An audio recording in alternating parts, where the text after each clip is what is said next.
He is Alex Dunlap. I am the Podfather. This is Content Kings. And yesterday, Theo and Cody and I sat down and talked about prospects, talked about NFL draft rumors. Love NFL draft rumors. Now is the time. This is rumor time. End of March, early April, all the rumors are flying. And then it jumps the shark later on in April. But right now, we get some rumors that actually make a lot of sense. But before we get into that, in getting into all of the rumor talk, we did stumble upon an interesting anecdote that you told Cody about Mike Vrabel. So we're going to get into that. We're absolutely going to get into that. We're also going to talk about what the Patriots are going to do in the draft. There's a couple running backs that I love that I'm worried will destroy the dynasty value of other running backs I love. So we're going to get into that. We're going to talk about podcasting. We're going to give an update on our podcast network, the podcast ecosystem and the content creation of PlayerProfiler, our plans for this year, how things are going, what we're seeing. Same thing at Rosterwatch. They're growing. They're expanding their content footprint. What are your goals there at Rosterwatch? And we're going to continue to talk about Dynasty trade targets. That's been a theme of the week. I have 20-plus Dynasty trade targets holstered. I've talked about them on multiple podcasts. I'll probably run some scenarios by you on that. So lots to talk about today. We are the Content Kings. Mike Vrabel is an alpha. We can agree? Yeah. The alpha is alpha. So Mike Vrabel's not, you were standing next to him at the Texas Pro Day? Yeah, just on Tuesday. Yeah, he was at Texas Pro Day. One of, Vrabel was there. D'Amico Ryans was there as far as head coaches. General managers, we had Les Snead there from the Rams. There was Brian Gutekunst from the Green Bay Packers. There was Nick Caserio from the Texans. I'm forgetting. It was a whole bunch of dudes. Texas had, I think, 16 players working out. So yeah, it was an interesting day for sure. You kind of start thinking about, like, well, who are they here to? Who are they sending the coach and the GM here to see? Right. It was interesting, Matt. Before the pro day even started, I took a photo of it. But Les Snead was over there talking to the Arch Manning, who's going to be Texas quarterback this year, right? And Les Snead's already over there poking around and sniffing around, talking to that guy. So it's about goddamn time, by the way. How eager are Longhorns fans to move on from Quinn Ewers? Oh, Matt, I mean, dude, you just opened up a whole nuclear can of worms that we could talk for 2 hours about, dude. It's like radioactive worms. No, it was palpable. It was palpable even last year. Of course, you're going to have your stout defenders of Quinn Ewers who say, he got him to 2 college football playoffs, two semifinals, right? Even despite, playing hurt and, losing time during the season and everything like that. But there would just be times where it wasn't even just this kind of mutter under your breath, this mumble in this thing. It's like, get Arch in there. Get Arch in there. It was just like Arch. Did it ever happen during a game in the stands? Was there ever a chance for Arch? Well, I'm not sure that there was an Arch. Whenever Quinn, I'll just say this: whenever Quinn would kind of go out in games, when he went out with the oblique and stuff like that, whenever Arch comes in, there's certainly quite an ovation, if that makes any sense. And then the fans get they get a glimpse of, like, this guy. He's got this arm, and he's got a better touch on these deep balls, and fans care a lot about that. They care more about that than this out route timing stuff that Ewers is kind of still better at right now. And then they see him hit a deep strike, and next thing you know, he is just blazing some kind of 55-yard rushing touchdown, and you're just like, well, all right, well, what do we have on our hands here? And then Quinn gets back healthy, and Sark's like, well, that's our quarterback and stuff. So it's been percolating underneath the surface here for not 1 but 2 years, and he's been patient, and his family has said the whole time, and this comes straight from Eli, from Peyton, and of course his dad's Cooper, but those are both his uncles. What they wanted was him to learn the system. And now what they're saying is that before he goes to the NFL, they're not going to let him leave until he gets 30 starts. And they've stood by everything that they've said. Like, let's say the stuff with NIL. They told Arch whenever he got to Texas, he can't take any NIL money until he's the starter. So here's the dude, probably worth more money than anybody in college football. Just, the brand of his name plus the brand of Texas, and just, he's just not taking any NIL. And then this year the floodgates opened up. He's got the Red Bull deal and the Uber deal and the Waymo deal and everything else, and that's on top of what he gets from the school and the collectives. And so he's that ship sailed. But yeah, man, to say that the fan base is excited about Arch Manning would be I don't know of anything the fan base has ever been more excited about. I mean, they have the best recruiting classes year in, year out now. They're the new Alabama, which was Georgia for a year or two, and now it's clearly Texas. And they're not winning national championships, even though they have the most NIL money to give out. They have the most talented players in the country. They're sending the most players to the NFL. A pro day has 16 guys. Yeah. But you said that they're the so of course the fans want to win a championship. Just second round of the playoffs. Get out of here, man. No, not the second round. I'm with you. I am with you. Well, the semifinals. Right. Okay, whatever, man. Whatever. They need to win a championship. I'm with them. Like, I've never been more like just grunt fan than I am just imagining how I would feel if I were a big-time Texas fan. I would be right there with everybody else. I'd be right there in the mud, just throwing it at the field, being like, get him out of here. Where's Arch Manning? And by the way, I don't necessarily agree with all of the praise. I understand that this has been the most well-engineered college career, manicured college career in the history of college football, the Arch Manning career, but it is contrived, and it must be nice, right? It must be nice to be worth hundreds of millions of dollars as a family that you can just insist that the best prospect doesn't take the NIL money. Like, must be nice to be in that position and take the high road and go out of your way to take a road that's higher than any road that's ever been paved in the history of college sports. That's how high of a road we're going to take. Oh, it's even higher than that. It's a high road. You can construct that highway above everybody else because you already have hundreds of millions of dollars and you don't need the NIL money. Whenever I see some of these, like, oh, this person, oh, such a saint, or, oh, doing things the right way, really doing things the right way. Well, sometimes the right way is just only available to a small percentage of people in the world. And this is just one of those things where at first you're like, oh, wow, isn't that nice? Oh, wow, isn't that great? Isn't that the right way to go? Don't you love to see this? Isn't this a breath of fresh air? And I'm like, wait a second. No one else can even do this. The way again, 99.99% of families are positioned when they happen to be lucky enough to have a family member go into a college football program and to have access to millions of dollars. Must be nice to just say no. Yeah, and it's even like the high road's even higher than the one that you constructed because they let him do NIL stuff, but he had to give it all to the children's hospital. Oh, Jesus Christ! What?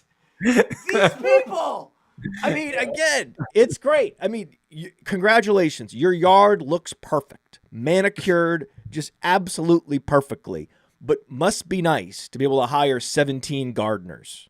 Yeah, well, it's true. God, I could use 17 gardeners here at my house, or just 17 dudes filling up bags of leaves. It's gotten so bad around here. I'll get to that over the weekend. As considering I can't do it during the week, I feel like I'm doing three. It truly is, man. It's like 3 shows a day around here, man. So, but we're in the business of content. That's what we signed up for. And no one cares about streaming. If I wonder if I could put like a streaming thing on my head. I feel like I'm in one of these boxes half the day anyway. Put a streaming thing on my head and go out and bag leaves. I wonder if that could get 65 concurrent viewers somehow. Oh, I don't know. Easily. We're content kings. Of course it can. Yeah. I love that we do this show on Fridays because I am tired. I was up until 11:30 last night editing the Sonic Truth podcast. It dropped on our feed this morning. Super proud of it. Nice send off. No, we got to talk about that, man. We got to talk about the whole Theo thing and just the future of the pod, man. The Sonic Truth pod is like a golden sun, man. It's like it's a special baby that we need to make sure is nurtured and taken care of and stuff. I need to know about the future of this thing. It's going to continue on. It is a everlasting, immortal podcast program. But I would say that Fridays, I get to sit down with you and have you complain about bagging leaves, and that just makes me happy, right? It just makes me happy.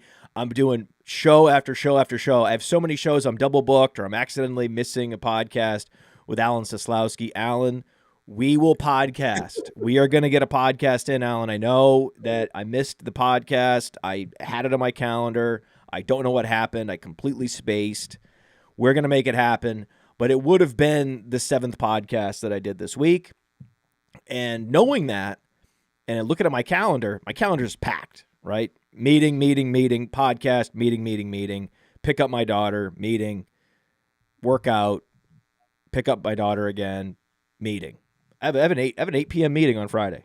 I have a whole set of meetings this weekend.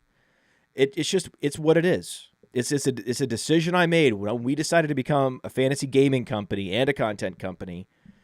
I was told by many people, this is the life you're signing up for. And I said, I'm with it. I want to do it. My ambition is here. And if this is what it takes, this is what it takes. I don't know what it is. That drives me to do these things, to put myself in these uncomfortable situations, and to not, because I could live an easier life. We both could, but for some reason I crave difficulty, and I don't know exactly why that is.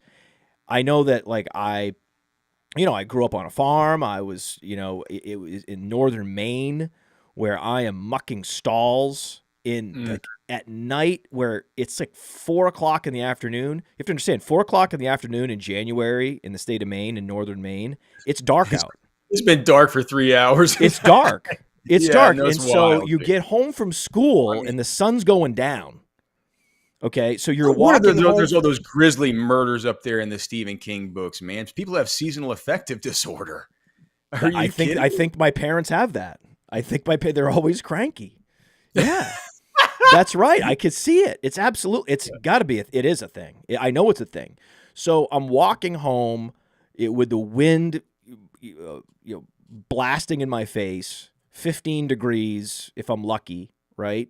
And I get home and the sun's going down, and then I have to muck stalls, and with the bedding and everything, and then sometimes the ice in the buckets, the water buckets would freeze, and you have to get like an ice pick and try to chop that up. And anyway, didn't have the most comfortable childhood. Certainly was great. Like it's also a great place to growing up on a farm is a special kind of opportunity as a kid to have adventures, but it's also hard. My daughter, she lives a very comfortable life. Oh gosh, a very comfortable, and we live in Fairfield, Connecticut, and some of her friends refer to her. Clean the leaves out of the skimmer in the pool. She doesn't. No, listen. Her friends refer to her as their bougie friend, and these are other Fairfield kids. Yeah. Okay, so she lived, but so I look at her and I'm so shocked and impressed with some of the drive that she has and the work ethic that she has, where, she'll be at a basketball game watching like the boys basketball game, and she'll be the only one in the stands that has her trapper open, is like doing homework during the game, and all of her friends are chit-chatting, and she's the only one doing homework. And I'm like, why? And I'm like, it's the fourth quarter. Can you put the trapper keeper away? Well, like, dude, enough already. How does she get to that mindset? How does she put herself in this situation where she has that level of ambition when her life is so comfortable? I think that is just very lucky. That was a very lucky dice roll that we had. No, and I have a great idea. Do you think that she would be open to $8 a bag to bag live oak leaves?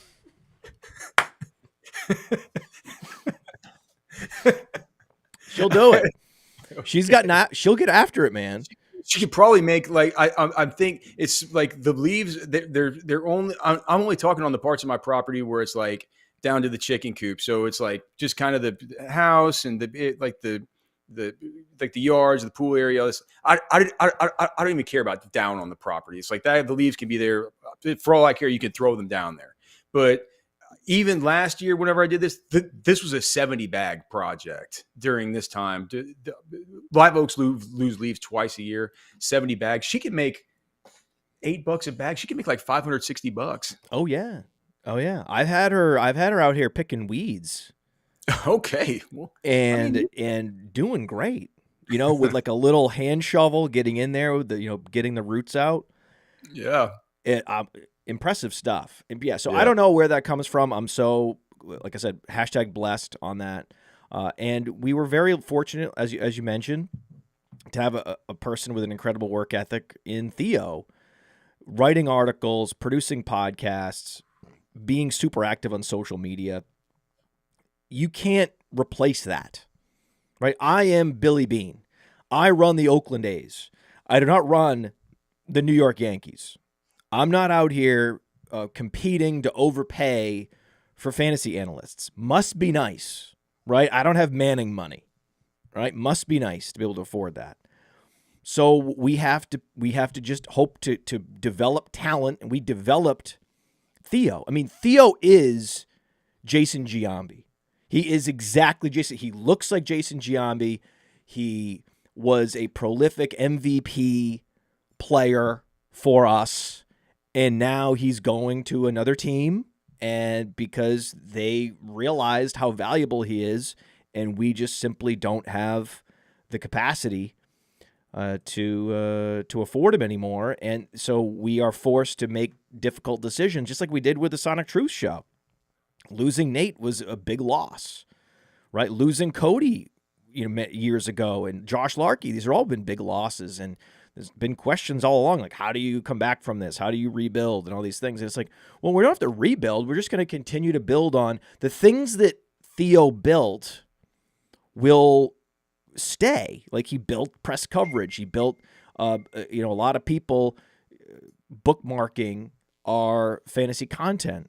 And, we're going to continue to deliver great, high-quality fantasy content from a number of writers, and some of them I'm in negotiations with right now. Some of my weekend meetings I mentioned, those are going to be writers.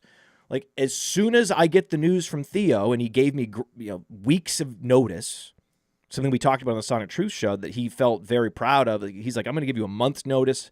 I'm going to kill it in the month of March. I'm not going to slow down at all. That's how Theo's great.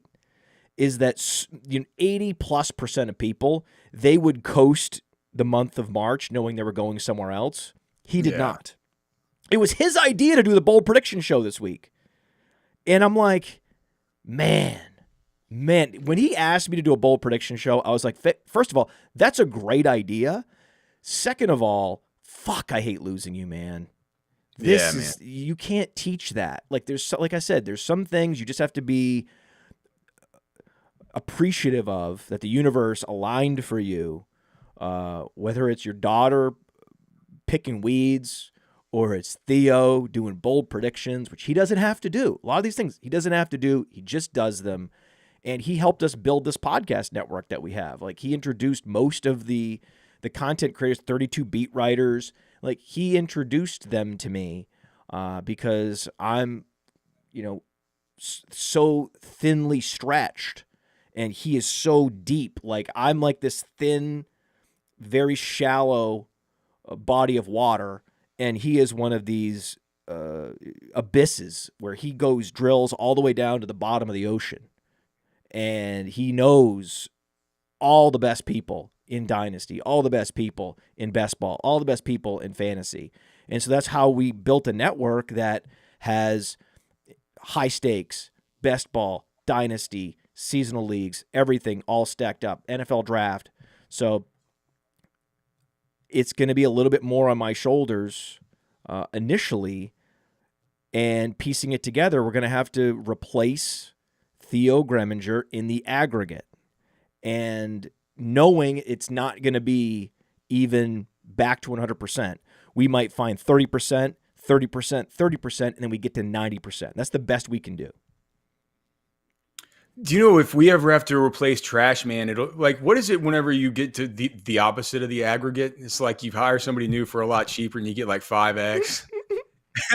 Well, that's like a dynasty trade where you give up all these guys, all these backups, and all these stash players that are never going to break out. You give up Alec Pierce. You free up all this space on your bench for high upside guys, and you get the one stud out of the deal. That's right. Yeah. You're giving up Jaylen Warren, and you're giving up all these guys, and you're just stacking them up, right? All these guys that are never going to break out, Jahan Dotson, all these guys, right? You're packaging them all together. And, Jalen Tolbert. Think about Make that. Make sure to finally ship off like Hunter Renfrow. He's been sticking around on your deep roster for the. Antonio Gibson, all these guys, right? Noah Fant, still a chance. Yeah, right? So you package them all up, and you go out and you get Breece Hall. Like that would be the equivalent of you losing Trash Man.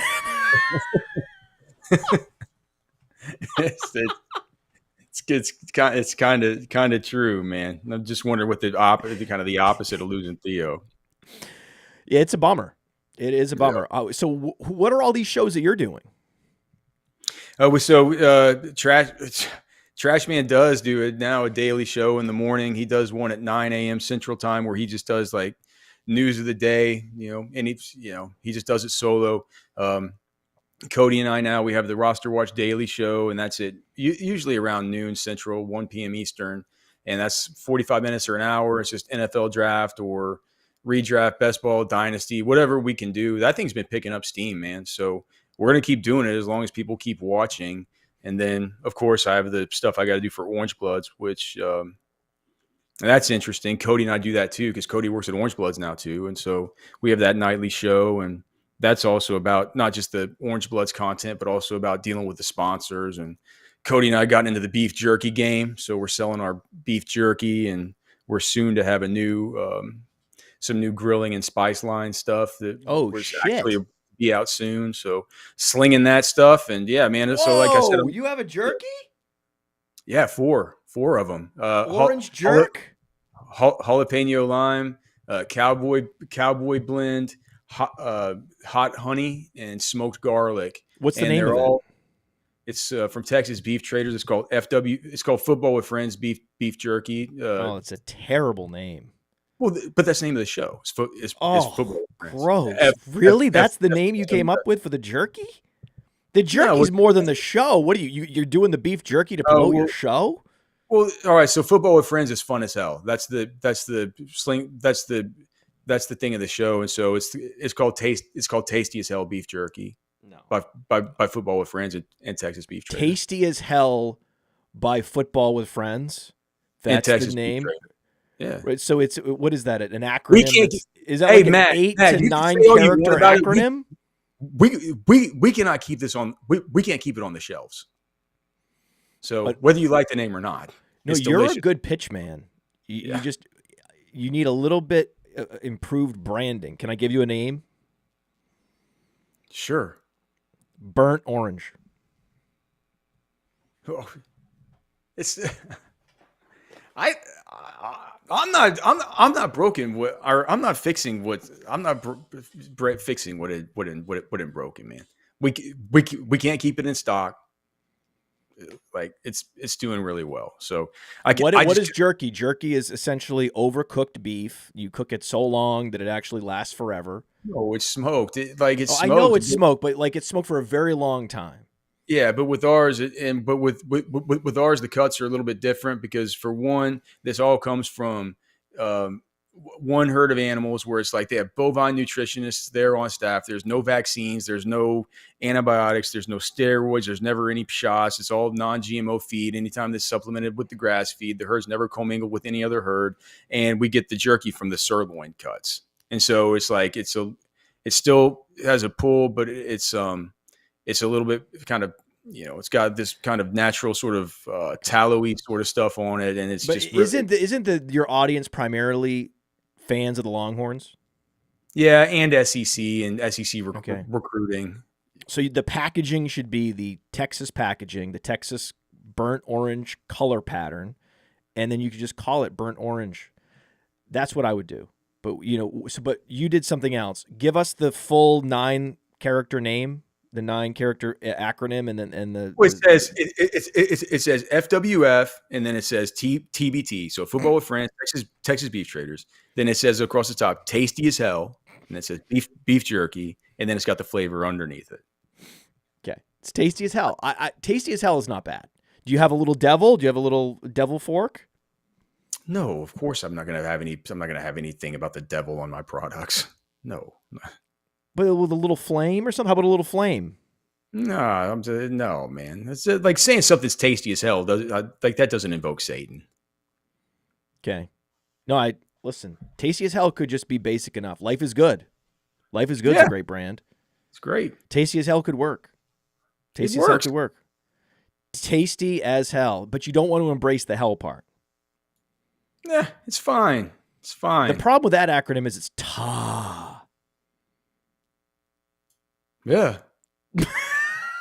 It's fine. So we're doing that, and then, but yeah, man. So like I said, I'm in these boxes talking like this, at least three times a day lately, and so I can feel what you were saying earlier about your busy week of a Sonic Truth show and a Sonic Truth bowl predictions, a million different things. Yeah, see, these people say the jerky sounds delicious. The best one is the hot honey. It's just, do you know what hot honey is, Matt? It's kind of Asian honey stuff. All right. So just so everybody, I know it's smoked. Calling it burnt orange would be ironic. And people would understand what we're talking. Anyway, we're moving on. You have a better name, and the name is authentic, which is what it's just. Hey, it's good as hell, right? But we don't like the devil. It has nothing to do with the devil. It's just a figure of speech. Exactly. You should put that on there in parentheses underneath it. So if you have another set of parentheses on the packaging, you could say figuratively. Figuratively. I would actually love that. That would be funny. Yeah, because listen, we don't, we're a Christian family here, and the brand that we're rolling out that I'm most excited about that is going to have the highest profit margins. That is the best product that we've made. We're going to have an announcement on that within the next couple of weeks. But that's what I'm most excited about, by far. So. You are a terrific pitch man. Think about everything you have woven in, all the best details that would sell your product, and you've teased an announcement and a launch of something new. Yeah, and we're just talking, but it comes so naturally to you. Something new and something great, man. One of the best things I've ever created. So that'll be soon. Wow. So I decided to build a fantasy football app, and then you went with beef jerky. And it's still a coin flip of which one's going to be more successful. Because I think FastDraft's going to be. Dude, Fast Draft is the origin draft a little bit more regulatory. Investment in that one. So yeah, we can ship to the lower 48 without having to ask a state to do a single thing. Exactly.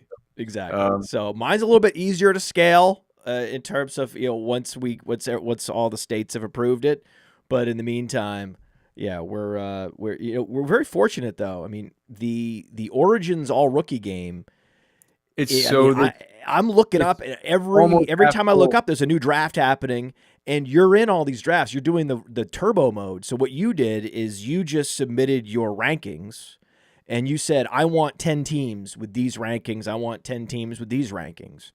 And what it does is just automatically puts you in the draft and drafts for you, even though that you're doing a show. Like, you're live doing a show. Cody's watching you do a show live.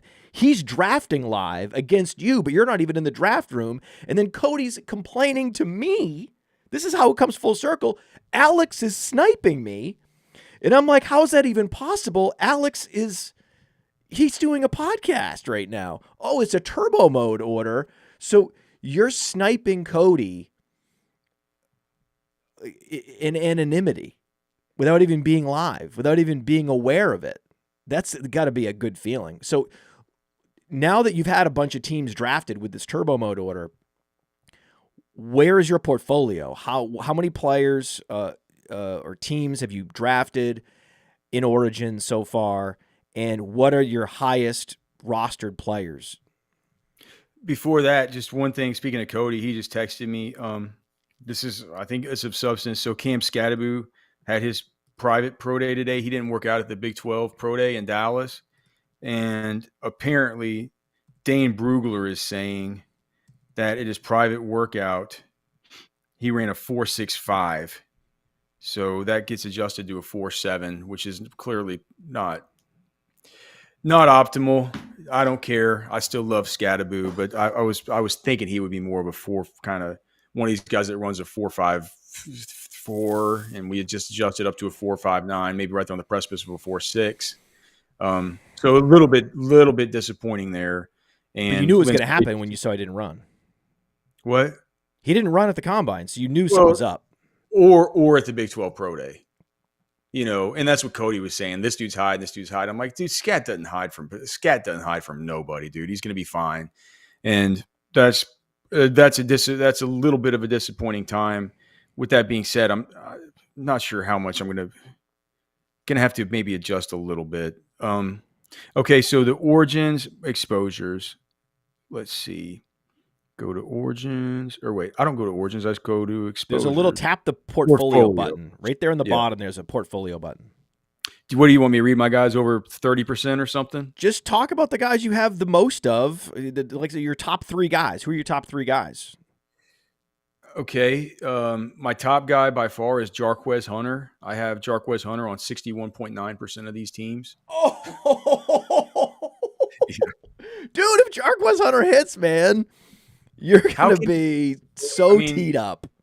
It's like if you just look at it though, he's like, I'd have to look and see where I'm getting him in these drafts, but I don't feel like I have him in a. Let's see. I got the email from FastDraft today, so let me just see. So FastDraft, they'll send you your thing when you're. So I'm getting him. I got him 5th round in this one. Yeah, you're probably getting him 5th round in most drafts. 5th round in that one. I didn't get him in that one. Didn't get him in that one. 4th round in this one. 5th round in this one. 5th round in this one. So I've got him in all but one so far. With the ones I don't get him, I seem to get Marcus Yarns, who from Delaware, who I have very high exposure, maybe a little bit higher exposure to than I'm comfortable with here at 57.1% here with these 6th round picks. And the other 6th round pick that I've leaned heavily into here is Tyler Shuck, the quarterback from Louisville. Oh, I think he's going to get drafted to a team that is going to, that one of these quarterback purgatory teams that might have to play him, and he's one of these guys who's at this point I think semi ready to go, more ready to go than a Quinn Ewers, a Will Howard, any of these types, and I feel like he's going to fall to a spot where he could fall to an advantageous spot. And if I can get a quarterback that gets to play in like 6 or 7 games and gets me 17 points a game in those spots, I just feel like on the whole, that's better than a wide receiver or running back I can take that definitely has the downside to get me. I mean, we're talking about, this is only rookies, right? By the time I get here to this spot, we could be looking at guys who are legitimately getting me 3.9 fantasy points per game on the whole season if they don't go to the right spot, or you know what I mean? So I like Shuck there, but he's got basically the same exposure that RJ Harvey has. I have RJ Harvey in almost 50% of these drafts. You have So 50% RJ Harvey. That's who I believe Cody was mad about. okay, well, I mean, Cody, he ran a 4.40 40 at the combine. If you look at just there's so much to really like whenever it comes to him, and it's not just I did fall in love with the way that he just looks physically, right? But the only concerning, truly the only concerning thing on his profile is the fact that he didn't break out until his redshirt senior season, which is always worrisome, and he also is going to be 24 whenever he enters the league this year. He actually already is 24 years old. He'll be 25 by the Super Bowl next year. But I think at 5'8", 205, he reminds me a ton of. He's got some Devontae Freeman to him, a little bit of a smaller J.K. Dobbins to him. But I had no idea he was going to run a 4.40 because he's one of these guys that even at 205, being only 5'8", really good BMI. Can run between the tackles, but can certainly make guys miss, right? But you add to the fact that once he gets into the open field, he's like he's not just a dude that can churn out yards, right? Churn out tough yards. A little bit undersized, but small through the hole, churns out tough yards. Incredible leg drive, all that stuff. And when you think about that type of stuff, I know you, Matt, you're thinking that's a between the tackles grinder. I don't want that, but. RJ Harvey? No, he's explosive. He's very fast. He's very fast. Night. The guy is a 128 burst score running the 4.4 flat. He reminds me of Chase Brown, but the thing is he comes into the league a little more seasoned than Chase Brown, a little more NFL ready than Chase Brown even. I mean, he had the 2 consecutive seasons of 1,400 yards and 20 catches. I mean, he's averaging 20 catches a season, even going back to his first year at UCF. And he's just getting better and better every year. This guy is just constantly improving as opposed to Chase Brown. He had the one huge year at Illinois, and then he face planted at the Senior Bowl. He was clearly a year away, whereas RJ Harvey could produce this year. And the best running back at the Senior Bowl. So now but that doesn't take any. That's not the reason why I have so much of him. The other guy, Jarquez Hunter, that I have so much of, for me, that just has to do with the fact that Cody says he's got 66% of Harvey. Okay, all right. You got more Harvey than I do. It's a competition. We need to get more. Some of these people in this audience need to join Origins, get into these drafts, and see if we can knock Cody and Alex down a peg and start having someone else drafting RJ Harvey. There's also the Jarquez Hunter thing, and I don't know if you have thoughts about Jarquez Hunter or kind of where you guys are on him, but he's a player that I'm very high on in this class, and he's from Auburn. He's 5'9", 204 pounds, so similar kind of body, right, to an RJ Harvey in this class. But here's the thing, man. All these running backs, we talked about it on the last show, dude. These guys run like 4.4. You know what I'm saying? They run 4.44, 4.40, all this stuff. They're dynamos, right? And I would just be on these coaches calls with the SEC head coaches. They have them every Wednesday from like 10 to 2 p.m. and you can ask them. All 16 coaches come on and they have questions. Matt, I'm not lying to you, dude. Every time one of these coaches was giving the preview of the upcoming week, whenever they had to face Auburn, everyone would say, "Well, we all know it starts with stopping Jarquez. You got to stop him. You got to. It's like it starts and ends with that guy. It's like whenever I hear from every single coach in the SEC saying that's the guy that we've circled, that's the problem, that's the issue. We got to deal with it. I mean." I take a lot into that. Then just I've been very impressed with him through the whole testing process. I've loved watching him run. Like I said, I feel like he's one of the more professional runners in this class. I think that Caleb Johnson fits the professional runner type of archetype too. But I think that the draft capital for him, certainly in Dynasty, he's going to be more expensive. He's certainly going much higher on Origins, right? I mean, Caleb Johnson, there's going to be a chasm between him and Jarquez Hunter. Yeah, I mean, and where'd you say you got? Did you say you get Jarquez Hunter in the 5th round in some drafts? And almost everyone. So you're talking about 5th round for Jarquez Hunter. Caleb Johnson goes at the 1-2 turn.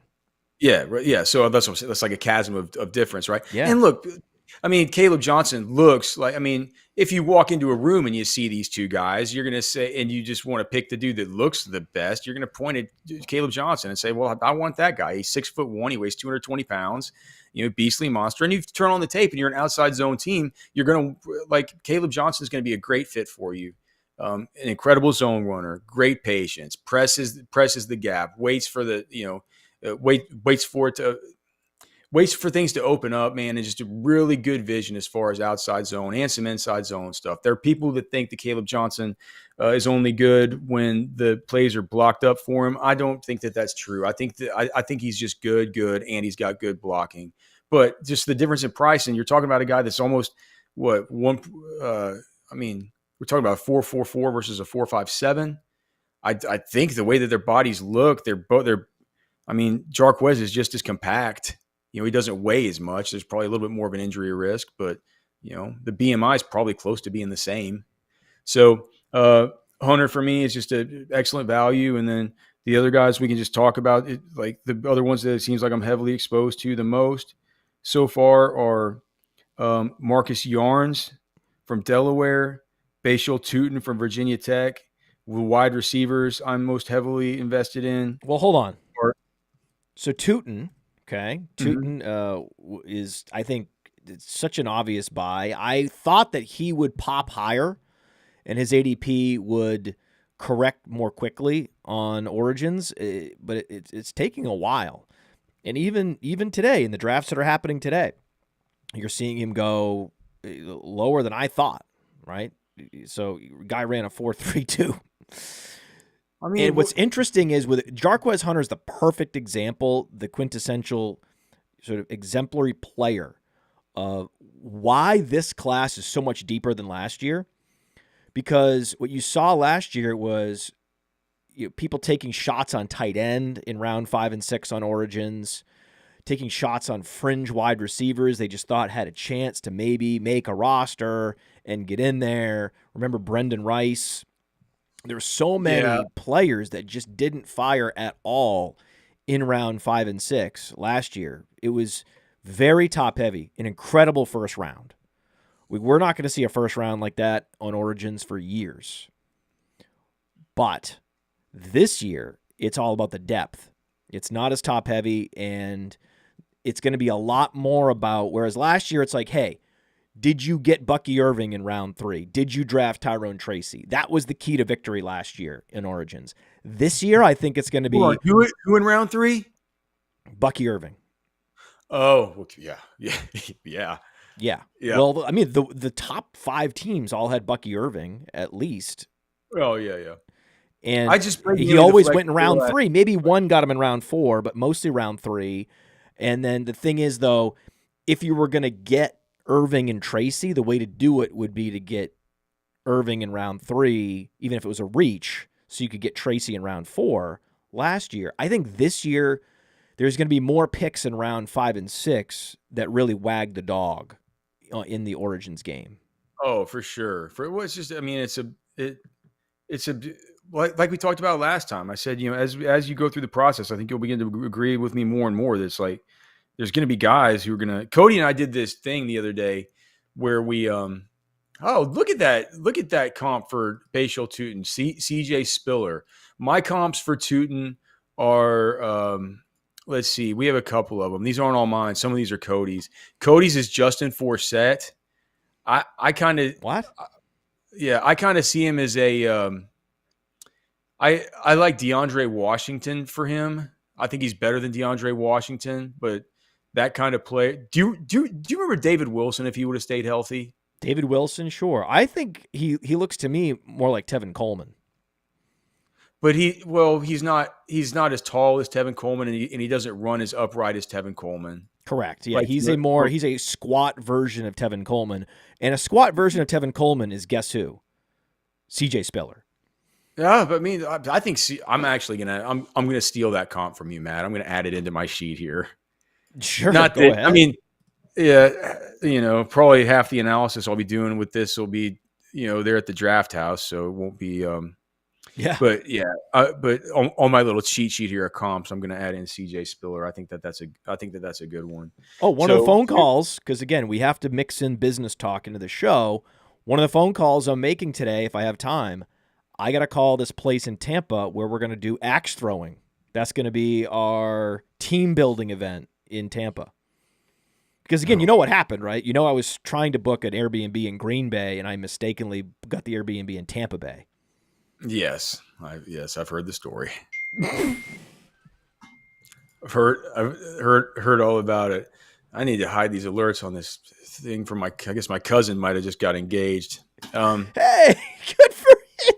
Way to Your go, cousin's Gus. getting engaged. You're having Yeah. problems with leaves in your yard. He got engaged at a Mod Pizza. Do you know what Mod Pizza is? Do you guys have that up there? No. It's like the Subway. It's like the Subway version of pizza where you go in and like they they have like a pizza and you tell them like you put sauce and cheese on there, and then they walk down a bar and they grab the ingredient. They say like put some of those pepperonis, put some of those banana peppers. Okay. They put it and they bake it and then they give it to you and you make your own pizza. Apparently, He's Connecticut like has the best pizza he's, in the world, according he's like to various rankings. is New Haven in Connecticut? Yes. Oh yeah, I mean everybody says that New Haven pizza is the best. What is different about it? There's this place called Pepe's, and they opened up a second storefront in Fairfield where I live. And it's So just how is it's it? absolutely mobbed. It's absolutely mobbed. I do have this actually happened. This actually happened. I swear I could get family members on the show. This happened. Okay. So I was at my buddy's house, and I think it was a birthday party, and we are going to get Pepe's Pizza. And I was like, oh, we're going to go to Pepe's. Oh, man, buckle up, dude. Like, I don't know where we're going to park. This is going to be a mess. And then I remembered that I have one of those handicap placards just for emergencies. Just for emergencies. Just for emergencies. Well, why did you have it to begin with? Well, here's how I got it. I was at his house like a year earlier, and they were throwing out all these boxes because his wife's father had died. And the father's handicap placard was in a box. And as I was walking out the door, I looked down and I saw the handicap placard. And I was like, hey, is this trash? Is this, you guys throwing this out? They're like, oh, yeah, this is all going to the trash. And I was like, okay, let me help you. And so I took the box and I helped take it right to all the trash was being stacked up. But the one thing that didn't end up getting in the trash was the handicap placard. It happened to somehow, it was transferred, and I don't remember how exactly, but the handicap placard somehow got transferred into my back pocket. And this is a true story. I had forgotten the origin story of this handicap placard, but all I was thinking about was, oh my God, Eureka, we can go easily pick these pizzas up. There's no problem. We can park right in front. Right? So I park in front. I'm with him. He's in the car. He's in the passenger seat. I whip the placard out. I put it up. He's like, oh my God, look at that. That's so clutch. And then he's like, where'd you get that? And he read it. And he saw his wife's father's name on it. He was like, what the fuck?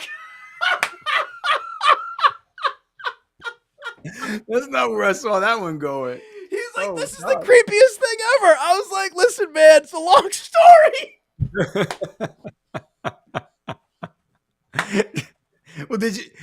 Did you get the pizza? Yeah, everything was great. And It was great. I was like, dude, you're sworn to secrecy if you tell your wife, like, we can't hang out anymore. If she finds out, we can't hang out. No way. Because it's bad enough. Like, a lot of people, they do not like it if you're using a handicap spot if you're not handicapped. People do not. There's some people that are very good. Well, I don't like it. Do you like it? They will get very upset. So that is not something you should be. And again, it's for emergency purposes. People. It's for emergency use only. Okay. It's for emergency use only. And so it's like, imagine that sentiment, but times 100. If it's like your deceased father's placard. I was like, you can never tell her. And like, so now he and I have this secret together because there's no way he would ever tell her because, we could never hang out. So it's like now it's like a bond that we share. Did you get rid of the placard or do you still have it? Oh, I have it. It's great. He didn't even destroy the evidence. It has since, sadly, it has since expired. By now. It has since expired, but it doesn't matter. That no one looks at that. Who do you think is like looking, squinting, and trying to get? And also, no, the police officer's not saying they're thinking to themselves, I'm not going to bug with them about they're handicapped. It's hard for them to get in there and get this thing renewed. It's like, okay. Let me just. You want to know another secret here? I found this out, and the fact that it's true was I was embarrassed that I didn't know. A woman backed into me in a grocery store parking lot. Okay. And, I called the police and all these things, and they came in and they said, well, we really can't write up a report on this. It's going to be between you and you got to take your own pictures and you got to do everything yourself. And I was like, why? What? He's like, this is private property. This is between you, her, and the grocery store. This is not public property. This is private property. The report, you can then use the report, but like, there's not any, it has a lot less weight. This is not a public parking spot. So yes, it's certainly a problem to have an expired anything if you're parking on a public parking spot.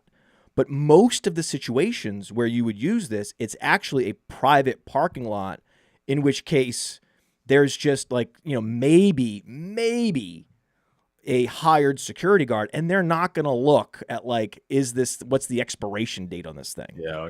No one's ever going to look at that. And then I come like jogging up to my car, jump in and drive away.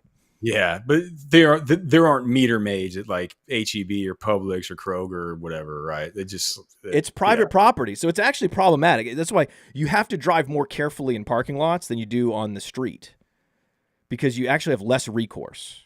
It's interesting. Yeah, see, you didn't know that, right?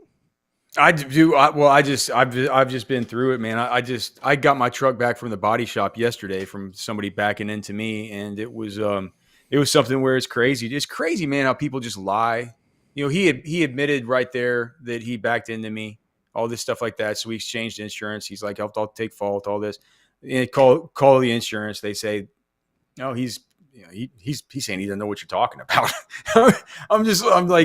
I'm like, are you kidding me? He said, thankfully, there was a guy at the taco shack right there. He said, like, I saw that, man, if you need a witness. So I got his number and got it taken care of. But yeah, it's wild, man, having to deal with those situations. And I can see what you mean about it being on private property, how that could screw it up.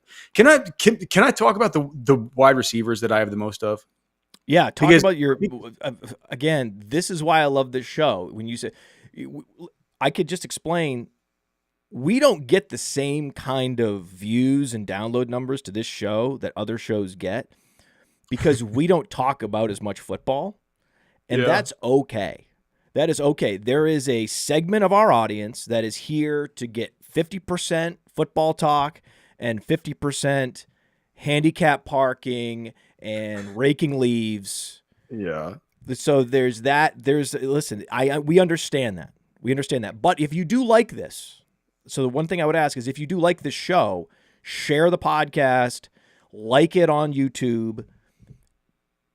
If you are one of the people that's raising your hand going, actually, I do like this, then you should show your appreciation. Comment on the show, on the main show on YouTube, like it, share it, all those things. Yeah. The receivers that you have, the receivers that you have the most ownership of, who are they?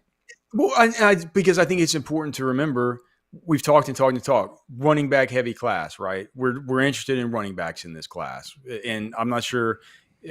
I've heard some of your theories about Dynasty, about how these Dynasty drafts should go. I think you and I are basically on the same page. It's like give one in the first round if you want to get a wide receiver, and then just draft a bunch of running backs with few exceptions. That's generally kind of how I am right now, but it's interesting. It's not how these exactly worked out because I have 3 guys that I have 33% of after 30 drafts. So I guess I have these guys in 10 drafts each. And that is, and after that, it falls down to my next guys down to like 19%. So this is like the last group of guys who I'm heavily exposed to. And thankfully, Ashton Jeanty is one of them. I can't believe I have him in 33% of drafts. But then the other is the wide receivers are. Well, you want to know why that is? Why? Because some people take Cam Ward. Yeah, I have it Jeanty Ward. Cody has it Jeanty Hampton Ward. So because last year, remember we talked about Bucky Irving in the 3rd round. Last year, all the top teams had Daniels. So if you're just going based on last year's builds, you would want a quarterback. It's just that the running back class is so much different than last year, and this quarterback class is so much worse. But still, just if you're just going on builds, you would try to get Ward and then a bunch of running backs. So I understand why there are teams that are doing that.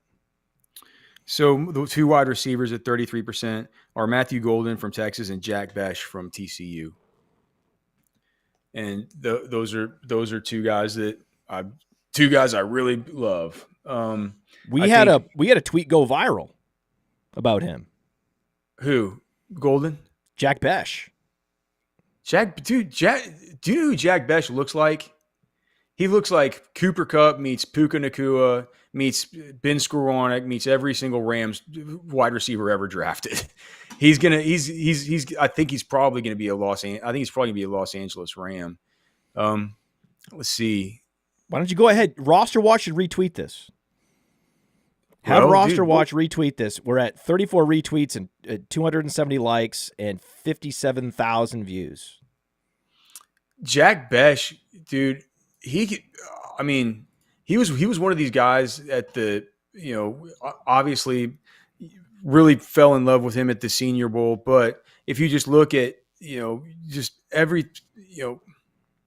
everything about him, whenever it's just his route running ability, the way that he separates, the way that it just reminds me so much of what I saw of guys coming through the process. Like, I'm just like, dude, it's so crazy, man. It looks to me like a Cooper Kupp, Puka Nacua type, a guy who at 6, whatever, he's not quite as tall as them. He's at 6'1" and 1/4, but pretty substantial at 214 pounds. He's one of these guys that's not going to blaze and run super duper duper fast, but he's just got this. Like, what is his burst score and stuff like? Like, what is all that? Like, I guarantee you it's good for all this stuff with his agility and things because he gets in and out of breaks, just crazy. And his agility score is very good. He's best comparable on PlayerProfiler to Josh Palmer. But because of his size, he's 214, his athleticism score is higher than you might think. Huh. So he does have a high athleticism score. But his production was pretty bad until his final year. Yeah. So, the Breakout Finder, breakout ratings are coming out in the next couple days. I don't see Jack Besh having a high breakout rating, sadly, just based on the 3 years of sub-production heading into his senior year. But you got to remember that was at LSU. Okay. So it's like he was at LSU in 2021 and 2022. So he was there with he was there with some dudes that are like the 2 of the Brian Thomas and Malik Neighbors. Brian Thomas, Malik Neighbors, and I think there were others like Kyron Lacey's in the doghouse right now, but he was somebody who was there too. And I'm trying to think in the 2021 he would have been I don't know. My brain's a little bit of mush right now, but he was behind good players there, right? He gets to TCU, gets hurt in that season in 2023, and then in 2024, it's like he's playing alongside Savion Williams, who we could have a conversation about what you think about him and what his prospects are for the league. People are all over the place saying anything from he's going to be the next DK Metcalf to he's going to be the next Laviska Shenault.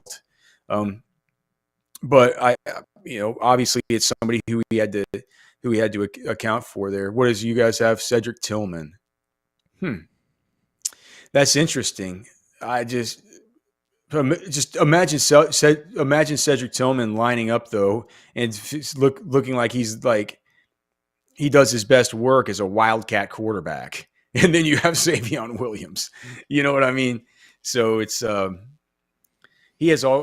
Savion has all kinds of issues with his route running and with his just general, you get word from behind the scenes in these interviews and stuff like that he's not the most conceptually oriented guy when it comes to, the whys of why he's running his routes like this or why he's asked to do these certain things within his offense, but just a total natural when he gets the ball in his hands. So when I look at his production history in college, I see a player that is not going to hit in the NFL. I think that he also strikes me as the type of player that's going to have his maximum production as a rookie.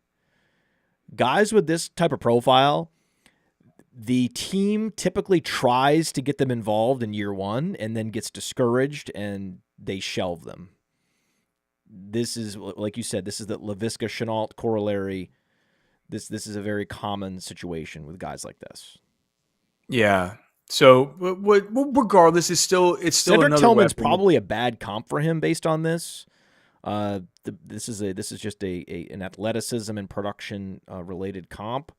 But because he's much better with the ball in his hands, there's probably some other comps like a Laviska Shenault that are just more apropos.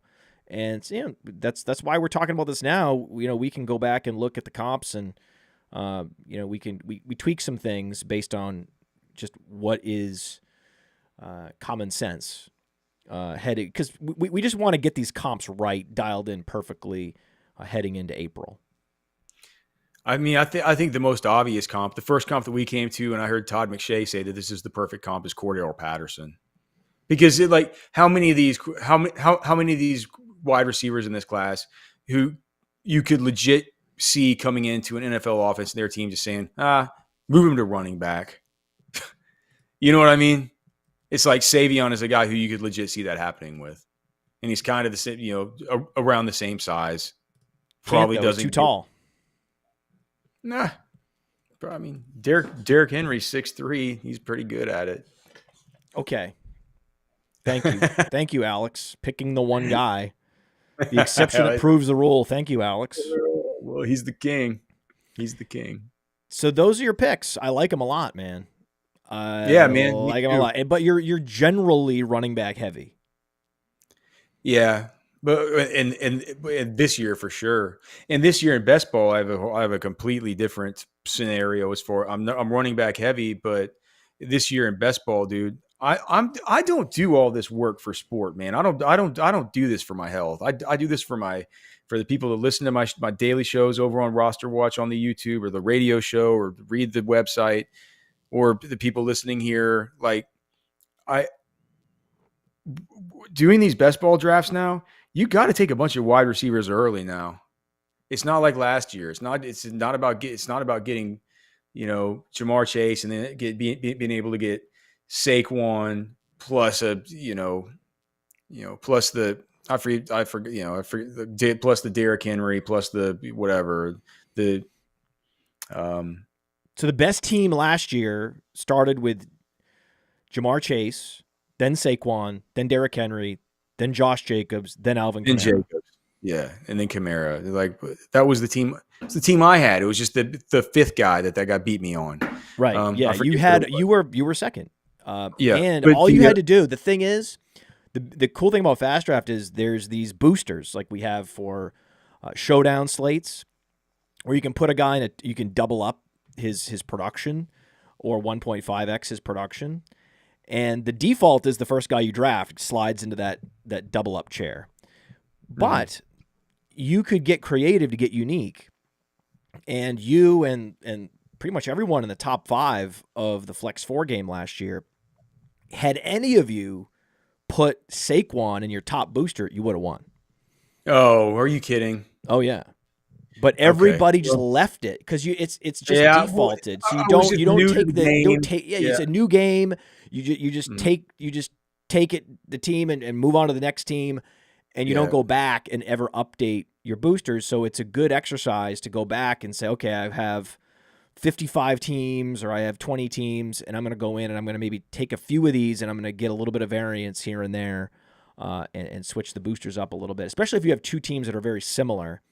Like if you had multiple Jamar Chase, Saquon Barkley teams, it's probably a good idea to flip the boosters on one of them. No, that's right. But so for best ball this year, it's like whenever I look at it, it's just not it's not the same for me. I'm out of the business of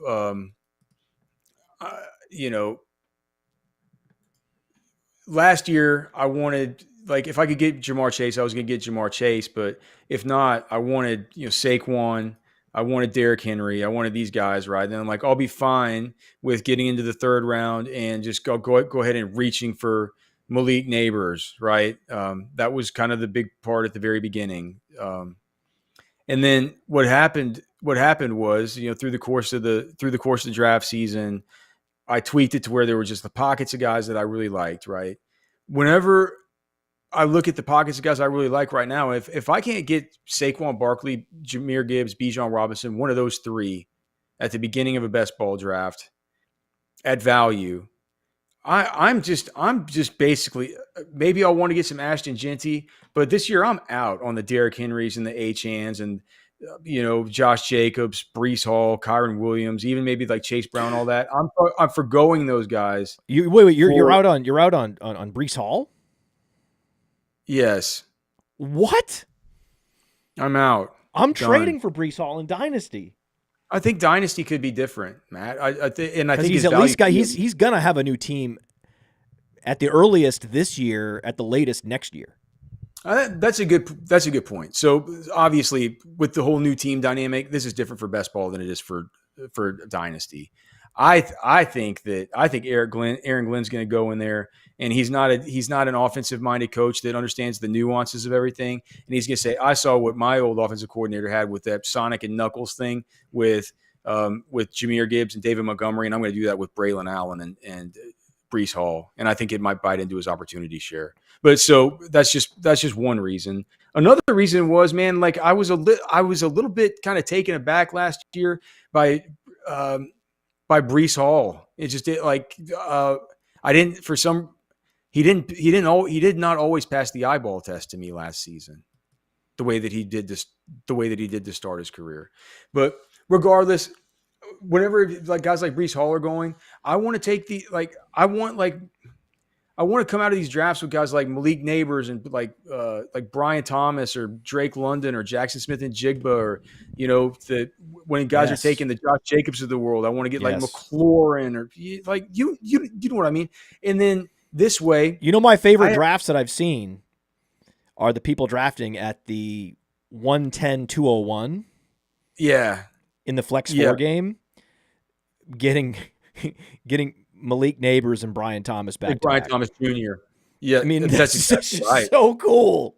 That's exactly right. You can do that, and then Matt, here's the thing too: is you can do that basically 4 times, and you get down to the kind of area where I like say like Devontae Adams this year, right? But you don't have to like him. But you could take a choice between like the Devontae Adams, or you could take another stab on Marvin Harrison, which I don't think he's bad right now. DJ Moore, this kind of stuff. His first year in a Ben Johnson offense, all the way down here to like the Devontae Smiths, and then that's when you can pivot and you can say, all right, now guess what? 5th round, Omarion Hampton's coming to my team. He's going to be a stud, and he's going to take somebody's job. And now I'm getting him in the 5th round. And then guess what? I'm going to keep on moving down and moving down and moving down. And I'm filling up quarterback. I'm doing some of these other things. And guess what? We get to this area where people are starting now to maybe, after guys who I really like this year, where are you on Ricky Pearsall? Because I'm in on Pearsall. I'm in on like guys like Cortland Sutton, this type of player. I'm back in on Godwin. And so once I get past those guys to get like my wide receiver 5, I'm like, bam, bam, give me Travion Henderson, give me Quinshon Judkins, this type of thing. They're going to take over starting running back jobs. They're just going to. And I've always been one of these guys that wants to get my running backs good and early. But if I'm just going out and I'm screaming it from the rooftops that this is a historic running back class, and this is a slate of running back veterans, and we can even go through this, Matt, if you want to, but Cody and I did it the other day, just trying to rank these backfields via who's going to just get nuked. It's tough to even rank and put in order how bad some of these incumbents are in some of these spots. Matt, people are going to get absolute nuclear bombs dropped on them by this running back class. Yes. The Denver Broncos, the Cleveland Browns, the Las Vegas Raiders, the New England Patriots, the Washington Commanders. Brian Robinson's going to get nuked. The Bears are going to get nuked. Yes, Brian Robinson and Ramondre Stevenson are very, very, very vulnerable. And Ricky Pearsall is my number 1 trade target in Dynasty at wide receiver. Oh, so you're in on Pearsall. I love it. I mean, the 2 players I've talked the most about this week as trade targets are Ricky Pearsall at wide receiver and Breece Hall at running back. Well, I think you and I are right on board with. So the only part of the show I listened to yesterday, I'll go back and listen, but I usually always listen to Sonic Truth, but Cody told me about the part about Theo, so I just wanted to go listen to that and didn't listen to the rest. But I'll listen back later for your Breece Hall stuff, but just give me your give me your Breece Hall and Ricky Pearsall stuff. Like what is it? What's your theories here?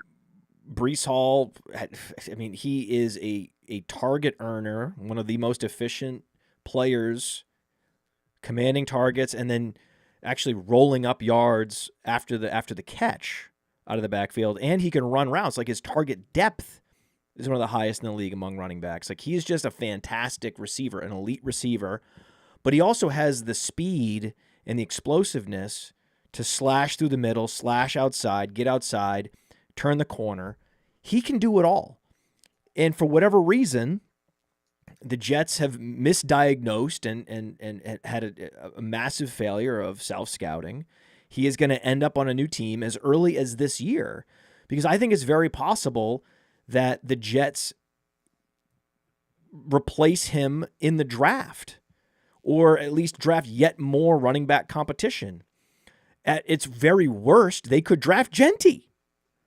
Because I could see Las Vegas passing on a running back because they've been making so many smart decisions in Las Vegas that I could absolutely see them being like, no, we're not falling for it, right? We're not doing it. We're not going to be the Dallas Cowboys drafting Ezekiel Elliott. Is that just Brady? Is it Brady? Something is happening there. Something has changed dramatically where you look up and they just keep making savvy front office move after savvy front office move, and you're like, oh, wait a second, this team is tracking, right? And I think it's just so funny that in each conference, the 2 teams that have turned their front office decision making around the most were formerly driven into the ground by a Gruden. So you have Washington, and you have Las Vegas, that they're coming up. Like you're going to see Las Vegas in the playoffs in the next couple of years. And Washington is a Super Bowl contender now. And so you could absolutely see Las Vegas not drafting a running back. The Jets, because they're the Jets, drafting Jeanty and their crowd going wild. You remember the guy? They used to have the guy with the firefighter hat. Oh, yeah. Fireman Ed. Fireman Ed's going crazy, loves that pick. Fireman Ed loves that pick. So they're going to make the pick for Fireman Ed. And then immediately Washington's going to get on the phone and get Breece Hall. So now you put Breece Hall on Washington, and he could be the best running back in fantasy in that offense. And because he's going to benefit from the Alfred Morris corollary, because Alfred Morris was the first running back to enjoy that corollary with RG3. He's the namesake, and then you're back in Washington with the Alfred Morris corollary. It's just so perfect. That's best case scenario. Worst case scenario is he's still in New York putting up 14, 15 fantasy points a game as he always does. And then he goes to a team that wants him next year and appreciates him next year. So and he's still young. So I think the case for Breece Hall is very clear. And I think that it's the time to buy, according to Theo, because of all the junk offers he's getting for Breece Hall. So that's why he's trying to buy. And then with Ricky Pearsall, it's just the most clear and obvious second-year breakout to me, especially when you look at the game log. There's one guy I'm game log watching from last year, and that is Ricky Pearsall, because I don't care about early when he was rehabbing a bullet wound. As soon as he was any semblance of healthy, even though he didn't get ramped up in camp, he's out here making plays, squeezing the football, spectacular catches, making people miss. I mean, those last few games, man, he looked like a professional seasoned wide receiver out there. I was like, is this Justin Jefferson or Ricky Pearsall? It was the Detroit game, right? That was the week 17. That was the best ball kind of finale, right? That was so good. Nobody stacked Pearsall. He goes 10 targets, 8 catches for 141 and 1 touchdown. It was a symphony. It was a symphony of football excellence, and that's the window into what he can be. And that's part of the reason why they're like, yeah, we're going to let Debo go. We're actually not even first-round pick. He's a first-round pick. You feel like you forget it's not like, hey, gosh, I guess we're going to have to get this guy. Dude, we spent a first-round pick on him. Oh, and you're worried about targets because of Juwan Jennings, whose best skill is blocking? Shut up. Shut up about Juwan Jennings. Juwan Jennings is fine. Juwan Jennings exceeds all expectations I ever had for a guy that is just not that athletic, and yet he found a role in the league as an outside clasher, squeezing the football in contested situations. He earned that role, but he is not a dynamic playmaker in the way that Ricky Pearsall is. Ricky Pearsall is the heir apparent, and Ricky Pearsall could also get Brandon Ayuk traded. And even if Brandon Ayuk doesn't get traded, I think so. Kyle Juszczyk came back to the 49ers, right? I think they cut him and then he came back. Let me make sure about that, but I'm 99% sure, because the point has to do with how the wide receivers are used here, with Juszczyk in versus Juszczyk out, right? So he did rejoin them yesterday. Kyle Juszczyk sends a 5-word message about rejoining the San Francisco 49ers. So I'm not sure what the 5 words were, but I did see the headline. Okay, all right. So they would ask Kyle Shanahan at some of these some of these post game availabilities when Juwan Jennings would have these big games, and they would say like, "Man, Juwan Jennings just had a monster. He's been having these big games. Like, why isn't he on the field more?" And he's like, well, what you guys don't understand is like, if I have Juwan Jennings in the game, I can't have Kyle in the game. And you might not see it, but Kyle is very essential to what to our play-to-play operation and how we run our whole scheme. And it might not be in super duper obvious ways because he's a fullback and it's kind of hard to tell, but it really is important to what we do. And so, on those plays, just because of the way that the personnel groupings work, Juwan Jennings usually isn't in on those sets, right? And so I was thinking whenever it looked like the Juszczyk was getting cut loose, I was like, oh, well, maybe I always remembered Shanahan's kind of saying this stuff. Maybe that'll mean more Juwan Jennings this year, but now it looks like Juszczyk is coming back. So I don't even have that argument anymore. So that was one of the maybe most useless stories anyone's ever told on this show. No, I'm saying you went through this whole thought process that was very well articulated, very sound argument. What I'm saying you were making an argument for nothing. You were making an argument for a hypothetical scenario that never happened. No, it did happen. But then he came back. He came back. You would go through and all that time that you're asking the audience to stick with you on that. You're going through it for nothing. That we should just act like it never happened? You're essentially victory lapping a thought process that you had that has Yes. since been nullified. No, it's not. It's been no. Well, I guess I mean, if you want to put it like that, I guess you can. I think it's a neat anecdote. What's happening? It's just we have some questions in the chat about FastDraft, which I'm here for, very much here for. So someone said, I'm in Ontario. What do I do? Good news for people in Ontario and, soon in Ontario. Maybe not in Ontario yet. But if you're in a state where they have not yet allowed fantasy, we have a free-to-play game. Soon, people in Ontario can play the free-to-play game. Very soon. We're working on that. So stay tuned. Follow at FastDraft app. Follow at FastDraft app on Twitter X so you can get updates on when the free-to-play game is going to be available in Ontario. We're going to have all the games available in the non-Ontario provinces very soon. We love Canada. I'm a big Canada fan. By the way, we talked earlier, come full circle. Remember we talked about Northern Maine? Yeah.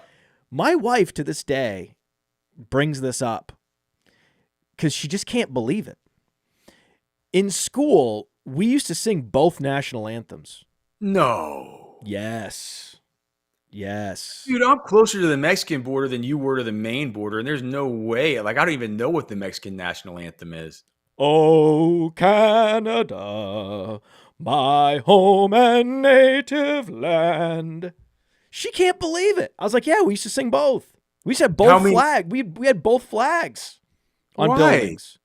Because there's been this long-standing partnership between the two, the state of Maine and Canada. There was a war fought over the border of northern Maine. Really? Yes. That was separate from the American Revolution? I think that it was a part of the. I think that no, it was one of the wars. It might have been the War of 1812. There was a war. There were battles fought in northern Maine about the border of Maine. It might have been the Revolutionary War. It might have been the war. I don't know exactly which war it was, but there was battles. There were battles fought, and at one point the border of Maine was higher, and then at one point it was lower, and then eventually they decided on a border in the middle. It's like the St. John's River. But I went to school with loggers, lots of people with like French last names, a lot of people with Canadian heritage. I went to school with. Northern Maine is a very interesting, unique area of the country. I love Canada. Okay. I just want to make sure people know I love Canada. I love Canada. I love woodsmen. I love fishermen. I love farmers, and I love fantasy football. Agreed. That's why we're friends. Hunters, fishermen, I'm all about it. And Canada. I love Canada. That's why I'm pushing very hard to get our free-to-play game up and running in Ontario and all our games in the other provinces. Provinces like, I don't know, Nova Scotia. Provinces like New Brunswick. Places that I know and love and appreciate. I love you, Canada. I see our audience numbers, and Canada loves us. I love Canada. Canada loves us. So we're gonna come through for you, everybody. We already have a contest that is uniquely positioned to serve a particular audience, the IDP game. So we have the all defense game. I'll just play a little bit. I'll just play some background info for you just to educate everybody on what this is all about. Yes, it's designed to really be the place that the unification of IDP scoring and where everyone can go to play, and it's been great. It's been a great thing. But beyond that, I think that this D-up game that we have on FastDraft is something that everyone can play because you just need to know the top two defenders on every team. And most people know that. And they want to get that sweat on both sides of the ball. So here's a little more about it.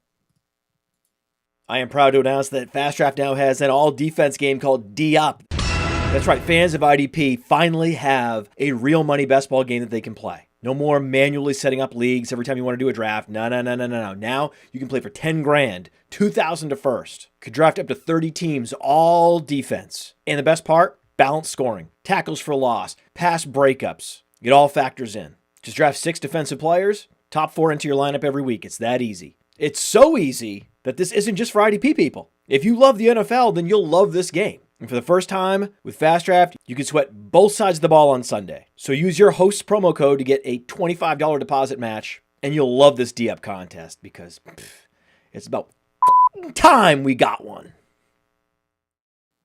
We, as if I'm a big IDP guy, we. And the promo code's now different. We have promo code KINGS for this show, and it gets you a $50 deposit match. No, how about that? 50.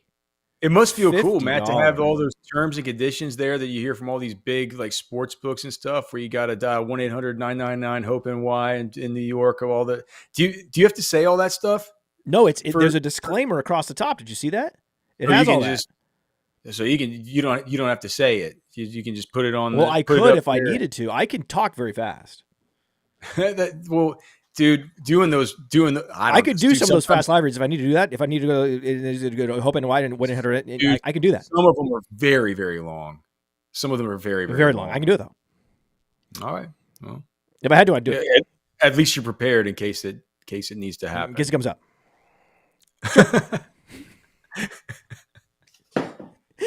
So, a quick question for you. Yeah, I'll stop now. So Cody and I had a debate. I'm sorry. This is addicting. So I took the L on the Sonic Truth podcast, where Cody said Jordan Mason's a strong buy in Dynasty, and then I laughed in his face, and after much deliberation, apologized and took the L. I thought it would be obvious. I thought it was a no-brainer. Turns out these guys are adjacent on Keep Trade Cut, much to my chagrin. I thought it was clear you would be trying to trade for Isaac Garendo. But no. Actually, Jordan Mason may be the better bet. I did not appreciate the difference in draft picks. That the 49ers have the most draft picks of any team, and the Vikings have the least draft picks of any team. And that means there's a heck of a lot more opportunities. There's a lot more cards in the deck that can hurt Garendo and even McCaffrey than can hurt Aaron Jones and Jordan Mason. So for that reason, Cody believes Jordan Mason is relatively safe and Garendo is very much at risk. What do you think? Dude, have you looked? I mean, San Francisco has. All right, so these are the picks in the top 4 rounds, right? Prime running back territory, right? 11, 43, 75, 99, 112, 138, and 139. I mean, that's 1, 2, 3, 4, 5, 6, 7, 8 picks in the 8 picks during prime. I'd say prime running back territory actually would start at 43, right? And you have to think to yourself, yeah, Garendo was good last year whenever McCaffrey was out and Mason was out and all the rest of it. And now you have Mason gone, you have Elijah Mitchell gone. It's pretty wide open, and that's long been one of the ultimate just one of those kind of monopoly spots you just kind of want to park on and just hope that you get the, you know what I'm saying? Like hope you get the injury. So there's that, but there's also but what Cody is saying is that watch Shanahan draft a running back on day 2. They have so many supplemental picks too. A lot of these picks are coming from supplemental picks at the bottom of the round. But they could draft a running back at the bottom of the round, and a running back you think is going to make it to day 3 actually gets picked at the end of day 2 and goes to San Francisco with like pick 99.